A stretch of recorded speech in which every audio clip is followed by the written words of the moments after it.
It's for real.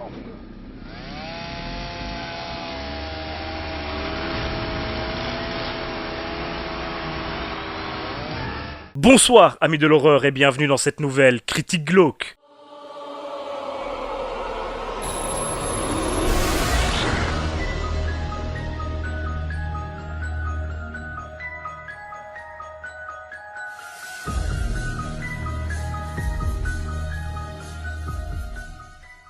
Aujourd'hui, retour sur un film récent. Oui, je sais, encore.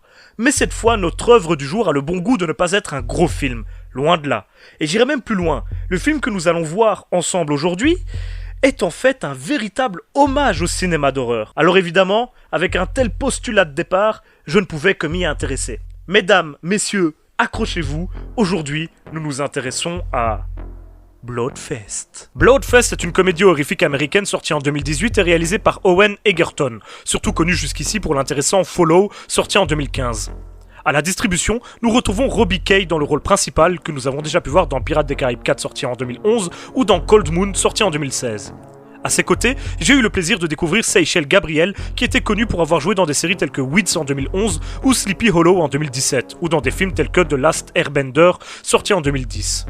Pour compléter le trio de tête, comptons sur la présence de Jacob Batalon, vu notamment dans Spider-Man Homecoming sorti en 2017 ou dans Avengers Infinity War sorti en 2018, et qui joue toujours le même rôle de meilleur ami geek du personnage principal. Notons aussi les caméos de Zachary Levi et de Gavin Free, dont les apparitions ici prêtent à sourire. Le film n'a pas bénéficié d'une sortie en salle, mis à part dans quelques festivals ou événements spéciaux Halloween, mais il est disponible depuis quelques temps déjà sur différentes plateformes de VOD. Il a bénéficié d'un budget d'un peu plus de $1 million, ce qui est peu par rapport à son scénario plutôt ambitieux, comme nous le verrons dans cette vidéo. Au niveau critique, ce n'est pas vraiment la joie, avec seulement 44% de notes positives sur Rotten Tomatoes après une centaine de votes, ce qui rejoint les notes de Sens Critique, même s'il y a encore eu assez peu de réactions au moment où j'écris ces lignes. Bloodfest ne bénéficie donc pas de ce qu'on pourrait appeler un soutien sans faille de la part des critiques. Mais comme nous le savons tous, ça ne veut pas forcément dire grand-chose. Comme je vous l'ai dit plus tôt, ce film se veut être une sorte d'hommage au cinéma d'horreur. Et je vais vous expliquer un petit peu tout ça en vous parlant de l'histoire que ce film met en place.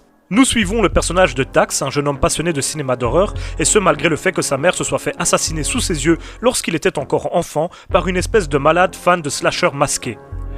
Depuis, son père, un psychiatre renommé, a développé une véritable aversion pour les films d'horreur qu'il trouve beaucoup trop violents, et est persuadé qu'ils ont une influence désastreuse sur leur public. Il est donc parti en croisade depuis des années contre le cinéma de genre, au grand détriment de son fils, qui souhaiterait assister au Bloodfest contre l'avis de son géniteur et de sa petite sœur. Son père ira même jusqu'à déchirer le bracelet d'entrée que Dax avait déjà acheté, en ajoutant qu'il comptait manifester contre la tenue d'un tel événement. Heureusement, Dax peut compter sur le soutien de ses amis Sam et Krill, ainsi que sur celui d'Ashley, qui lui permettra d'ailleurs d'entrer au festival sans avoir besoin de bracelet, pour son plus grand bonheur. Le Bloodfest est une sorte de festival en l'honneur du cinéma d'horreur, un parc à thème divisé en plusieurs zones, chacune consacrée à un sous-genre différent. Malheureusement, le numéro d'ouverture du festival ne se passera pas comme la petite bande d'amis l'espérait, et ils se retrouveront pris au piège dans un parc meurtrier où les monstres et tueurs ne sont pas juste des attractions. Voilà, j'ai bien pris la peine de vous faire un résumé complet de l'histoire de départ de ce film, alors que j'aurais pu très clairement le synthétiser et le résumer en une ligne. Car oui, nous ne faisons pas les choses à moitié dans cette émission, comme vous le savez. N'est-ce pas, hein ? J'ai raison, vous le savez quand même. Bref, avant de vous parler de ce que j'ai aimé ou pas, je vous propose d'analyser un tout petit peu ce film. Il n'est pas toujours évident d'allier humour et horreur dans un long métrage, car ce sont deux sentiments qui peuvent complètement s'annuler. Un film trop drôle ne sera plus du tout effrayant, et un film terrifiant aura de bonnes chances de ne pas être très marrant. Et ça, Owen Egerton l'a bien compris, et il choisit clairement de lorgner plus du côté de la comédie que de l'épouvante, tout en incluant des effets ultra gore qu'on ne pourrait voir que dans de vrais films d'horreur interdits au jeune public. La démarche est loin d'être étrange puisque ce film s'adresse aux fans du genre et use en grande partie d'un humour méta et de références plus ou moins évidentes aux grands classiques. Ainsi, le second degré et l'humour sont ici de bons moyens de caser un clin d'œil ou l'autre à une franchise que vous connaissez bien, à vous citer le nom de votre réalisateur préféré ou à reproduire une scène d'un grand classique entre deux meurtres sanglants. Ce n'est évidemment pas le premier film à tenter l'aventure puisque certaines comédies horrifiques comme La Main qui tue ou Shaun of the Dead faisaient déjà ce genre de choses, sans tomber pour autant dans le fanboyisme ou la citation à outrance. L'un des grands enjeux de Bloodfest est donc de vérifier s'il arrivera à assurer le mélange des genres avec brio, tout en gardant une identité propre. Je n'étais pas forcément convaincu par le projet de départ car j'avais peur qu'on caricature trop le fan de cinéma d'horreur, comme ça arrive malheureusement trop souvent avec les geeks d'une manière plus générale. L'une des choses qui me faisait un petit peu peur était la présence au casting de Jacob Batalon, qui jouait déjà une sorte de caricature de nerd dans Spider-Man Homecoming et qui de toute évidence jouait le même rôle dans Bloodfest. Du coup, ce film est définitivement méta, avec un tas de références autant au monde des fans et des conventions qu'à celui du cinéma d'horreur en lui-même, et tout y passe. Parodie de réalisateurs, d'acteurs de slasher à succès, de jeunes scream queens, certains clichés du genre, etc. Et nous verrons donc ensemble si tout cela a été bien fait ou si nous avons de quoi être déçus par cet hommage d'un autoproclamé fan de l'horreur. Donc voilà, j'avais bien envie de vous dire 2-3 mots sur le concept un tout petit peu particulier ou pas de Bloodfest avant de continuer. Et une fois n'est pas coutume, nous allons d'abord mettre en avant les points négatifs de ce film. Il y en a malheureusement quelques-uns. Pour commencer, reprenons le point de l'analyse précédente. Non, le film ne gère pas très bien le mélange des genres. Il joue la carte de la comédie un peu lourde aux multiples gags forcés et surtout enchaîne les clichés et les caricatures grotesques à un rythme effréné. Tout y passe. Acteurs de films d'horreur qui en réalité prétendent détester le genre, actrice qui sort avec un réalisateur en espérant obtenir un rôle, cinéaste prétentieux, geek qui sait tout et qui utilise les codes du cinéma d'horreur pour essayer de s'en sortir, méchant totalement stupide, adepte du monologue et qui adore donner à ses proies autant de chances de s'en sortir que possible, etc., etc. C'est assez décevant de voir à quel point le film tombe dans les clichés du genre et avec quelle facilité il arrive à nous proposer des gags éculés et parfois même à nous les ressortir plusieurs fois. Dans la continuité de cet argument, les personnages sont absolument tous des stéréotypes ambulants et l'intrigue est vraiment très convenue. Vous arriverez à anticiper comment les relations entre les différents protagonistes vont évoluer, qui va mourir, qui va tomber amoureux de qui, etc. Le monde des amateurs de l'horreur est également un peu tourné en ridicule et on présente la plupart des fans en dehors du groupe de personnages principaux comme des espèces de débiles et aucun d'entre eux n'est développé ne serait-ce qu'un tout petit peu. Au-delà de ça, nos héros sont eux aussi assez unidimensionnels, ce qui rend l'attachement envers eux relativement difficile. La mise en scène est des plus classiques, voire très convenue également. C'est un peu trop plat pour être vraiment kiffant et on aurait aimé un peu plus de folie. Les acteurs sont pour la plupart passables, mais certains cabotinent vraiment trop et pas de façon fun comme le ferait un Nicolas Cage. On sent que certains s'amusent avec ce film, mais on n'arrive pas à croire à leurs personnages à cause de leur interprétation. Certains hommages à des films cultes paraissent beaucoup trop cheap et gâchent complètement le clin d'œil qu'ils essayent de nous faire. Je pense par exemple à une séquence à la Saw complètement minable comparée au stratagème imaginé par Jigsaw. N'est pas James Wan qui veut, malheureusement, mais du coup, l'hommage s'en retrouve diminué. Mais le pire point noir à mes yeux est probablement la qualité des effets spéciaux. Ils sont dégueulasses. Le film se veut gore, très gore même, mais il foire tellement ces effets spéciaux, tous faits en 3D dégueulasses, que ça en devient complètement ridicule et qu'on n'y croit absolument plus. Ça enlève une énorme part au côté horrifique que le film tentait d'installer, et on n'y retrouve même pas un peu de fun, ça n'est pas drôle non plus.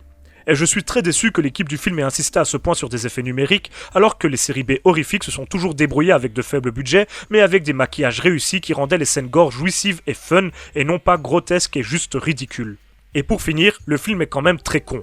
En temps normal, je n'ai rien contre ça, mais ici ce n'est jamais assez drôle pour rendre la connerie agréable, et certaines séquences sont assez dures à supporter, tant ça vole bas. Ça reste pas bien grave, mais il me paraissait important de le souligner. Alors oui, autant de points négatifs, de défauts, ça peut faire peur, et pas dans le bon sens du terme. Mais rassurez-vous, il y a quand même des choses que j'ai appréciées dans le film, et je vais vous les expliquer tout de suite. Déjà, même si comme je l'ai dit, il y a pas mal de gags peu originaux et qui tombent à plat, il y en a quand même quelques-uns qui fonctionnent, et qui vous donneront le sourire. Dès qu'ils ne paraissent pas forcés, ils passent beaucoup mieux, et même si ça ne devient jamais de la franche rigolade, il y a 2 ou 3 moments bien pensés. Mais au-delà de ces instants isolés, c'est l'ambiance générale que j'ai appréciée, et ce particulièrement durant la première partie du métrage. L'univers du personnage principal, son amour pour les films d'horreur, au-delà de la dimension caricaturale, a quelque chose d'attachant et qui vous fera penser à vous si vous aussi êtes un grand amateur. Sa chambre, son travail dans une sorte de super méga giga cool vidéoclub, et même son groupe d'amis clichés, y a quelque chose de cool dans tout ça. Le tout est appuyé par une photographie assez jolie, bien que curieusement sobre pour un film qui se veut aussi fou que celui-ci. J'ai bien aimé le message du directeur du parc juste avant que le film ne commence vraiment ses massacres. Horror is dead. Empires glitter. Our zombies have become soap opera stars. Our slashers have grown dull. Il y a quelque chose de vrai dans ce qu'il dit là-dedans, même si je trouve que du coup, le film surfe sur cette même vague et devient un peu ce qu'il critique, ce qui est dommage, car il aurait pu utiliser l'humour et la caricature pour vraiment dénoncer et tourner ses écarts en dérision. Au final, on a plutôt l'impression qu'il fait pareil que ce qu'il critique, même si ça partait d'une bonne intention et que l'idée de départ était intéressante. Même si l'histoire est finalement très banale et que la plupart des rebondissements, assez nombreux, je dois l'admettre, se voient venir de loin, quelques-uns parmi eux sont plutôt surprenants. notamment à la fin, où une révélation plus ou moins inattendue change le ton du film et est plutôt bien amenée. Certains caractères design sont vraiment bien trouvés, trouvant juste ce qu'il faut d'inspiration dans des films que vous connaissez, en se les réappropriant un minimum pour ne pas faire de vulgaire copier-coller. Ainsi, la plupart des ennemis sont intéressants, même si encore une fois, ils sont loin d'être parfaits et que certains maquillages sont presque ratés. On sent malgré tout l'envie du réalisateur de mettre en avant des aspects du cinéma d'horreur qu'il apprécie, de partager ce qui, lui, l'a fait kiffer en tant que spectateur. Et cette impression de partage se ressent durant tout le long métrage. On sent que Egerton nous invite dans son monde et qu'il fait de son mieux pour que le voyage soit fun et marrant. Alors, même si ce n'est pas toujours irréprochable, on sent la bonne volonté, et même si c'est assez abstrait, il y a quelque chose de rafraîchissant dans cette atmosphère. Ok, je pense que je vous ai perdu avec ce dernier argument. Du coup, je vais essayer de clarifier tout ça avec ma conclusion. Ce film est définitivement très moyen, voire objectivement assez mauvais, mais il est sauvé par la volonté de bien faire, l'envie de partager une passion qui se ressent à chaque instant du film. C'est prouvé par les quelques caméos d'acteurs un peu trop célèbres pour apparaître dans ce film, et par l'inclusion d'une tonne de codes un peu clichés du cinéma d'horreur. Au final, si je déplore les trop nombreux défauts techniques pour considérer que c'est un film réussi, il y a un peu de l'essence de ce que j'aime dans le cinéma d'horreur dans ce long métrage. On ne se prend pas au sérieux, on utilise toute la violence et l'obscurité de sombres univers et personnages pour en tirer quelque chose de fun, qui ne se préoccupe pas de ce qui est possible ou pas. La porte vers un autre monde est ouverte, comme avec tout bon film d'horreur. La différence c'est qu'ici, on n'a pas forcément envie de s'y engouffrer, car l'architecte n'a sans doute pas bénéficié d'assez de moyens pour y concevoir le monde de ses ambitions. Malheureusement, je ne peux pas donner la moyenne à ce film, et je me contenterai donc d'un 9 sur 20, à peine moins que la moitié, histoire de quand même saluer les efforts qui ont été faits, et j'espère que j'aurai l'occasion de revoir un film de ce genre qui ne tomberait ni dans la facilité, ni dans l'ambition démesurée par rapport à son budget. Au niveau de la frayeur, ce n'est pas utile de noter, car le film se veut au final plus drôle qu'effrayant et ne dispose d'absolument aucun passage angoissant, ceci étant de toute façon rendu impossible par le ridicule de ses effets spéciaux. Voilà. J'espère que cette critique ne vous découragera pas d'aller voir le film, qui a tout de même de bons arguments. Malheureusement, ses faiblesses techniques le plombent quand même vraiment trop. C'est déjà la fin de cette critique glauque, j'espère que vous l'aurez appréciée. Si c'est le cas, n'hésitez pas à laisser un petit pouce bleu, un commentaire ou à vous abonner à ma chaîne YouTube. Vous pouvez également, si vous le souhaitez, me suivre sur les réseaux sociaux ou me faire un petit don sur Tipeee, tous les liens sont dans la description. Par exemple, avec les dons que vous m'avez fait le mois passé, je me suis acheté de quoi m'éclairer correctement. Donc normalement, la qualité de cette vidéo sera très différente des vidéos précédentes. J'espère qu'elle sera bien maîtrisée. Si ce n'est pas le cas, pardonnez-moi, il faut encore que je teste le nouveau matériel. Si c'est le cas, tant mieux, mettez encore plus un pouce bleu, Dans tous les cas, je vous remercie encore une fois énormément. On a passé le cap des 30 000 abonnés.